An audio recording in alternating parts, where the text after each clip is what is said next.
Ашырбек Мойдонович, өткен жұмада Чаткал, Алаука, Ақсы, Тоқтоғыл райондарына сапар тартып, қарапайым елдің қабарын алып, армандарын артып келдім еле. Ол ошолордон орчундосын айтайын, чү дегенде Чаткалдан баштайын, Чаткалда иш чатак экен.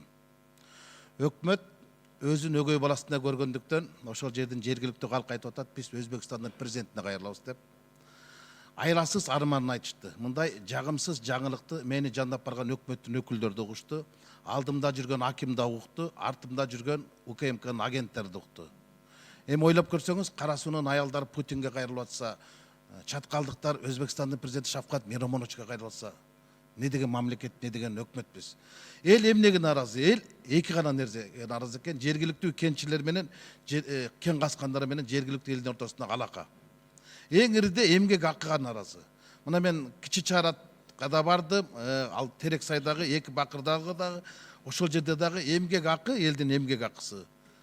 Эч татыбаган нерсеге байланат экен да. Маселен, 12 саат иштеген жергиликтүү элге 14 000 сомдон айлык берет экен. 12 саат иштегенге. А эмне үчүн Кумтөрдө ошондой эле иштеген жергиликтүү эл 50-60 000 сомдон айлык алат. Эмне үчүн ишке бериле элек жер үйдө жергиликтүү эл 30-40 000 сомдон айлык алат да 8 саатка. А Чаткалда 12 саат иштеген жергиликтүү элге 14 000 сомдон айлык төлөп атат. Эл ушуга нааразы болуп атат. Мына ушуну жөнгө салып койсо болот беле? Болмок болчу да. Анан экинчиден эл эртеңкисинен кооптонуп турат экологияга. Чачылма алтында 157 лицензия бар экен. Эл айтып атат, бизге бунун пайдасы деле жок, мамлекетке деле пайдасы жок. Иретке келтирбейби деп. Бир өкүлү барбаса, бир кабарын албаса, ал жакта иш чатак экен. Экинчи бир маселе, эми жакында өкмөт башчысы Чаткалга сапар тартат экен.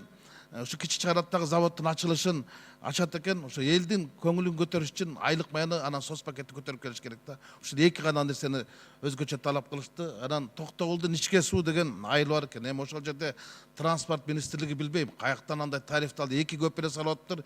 Эки көпүрөнүн баасы 40 миллион сом экен да. Чаткалда килейген чоң ушу Чандалаштын суусундагы көпүрө 8 метрлик көпүрө 12 миллион сомго бүтүптүр да, ичке суудагы 6 метрлик көпүрөнү 22 миллион сомго дейт.